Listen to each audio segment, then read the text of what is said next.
Sr. and Tom Wilmot Jr. is here as well. Two great business leaders in our community. And one thing I know about Tom Wilmot, he speaks infrequently.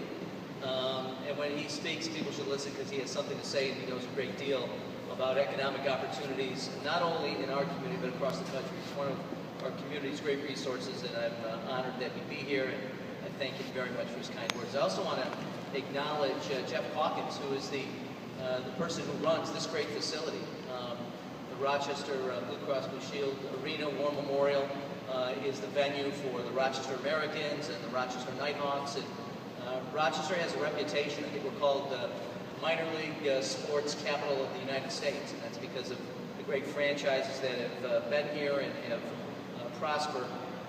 And this is another opportunity for us in this region, in this state. First of all, we should be clear. We don't need to bring MMA to New York. MMA is in New York. Turn on the television, you can watch Fox, you can watch other programs that broadcast MMA. There are many gyms and facilities around the state where young men and women train. Actually, one of my offices down the hall from I won't say which gym it is because they may be competitors, and I see a parade of young people going there, training. It's discipline, it's exercise, it's a way of channeling energies. So MMA is in New York.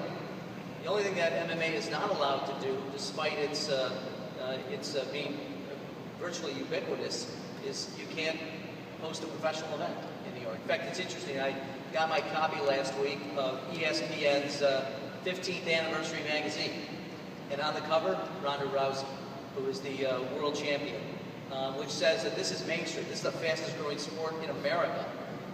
So let's not be the 50th state in the union. Let's be the 49th state in the union that brings and allows and regulates professional MMA in the state of New York.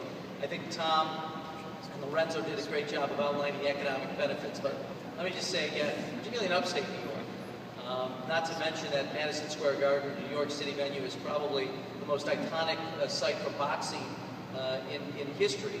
But upstate New York, Buffalo, Niagara Falls, Rochester, Syracuse, all of our communities struggle economically. We're trying very hard with regional economic development councils to promote economic growth. But this is an opportunity we can't afford to pass up. This is thousands and thousands of people. I think I was told last week 17,000 or 15,000 people went to Newark, New Jersey to watch an MMA competition. Half of those people came from New York State. It's being denied to people who want to observe it, want to go and participate, to fighters who want to train and benefit. So while we have amateur athletics, it's time to bring professional MMA to New York State.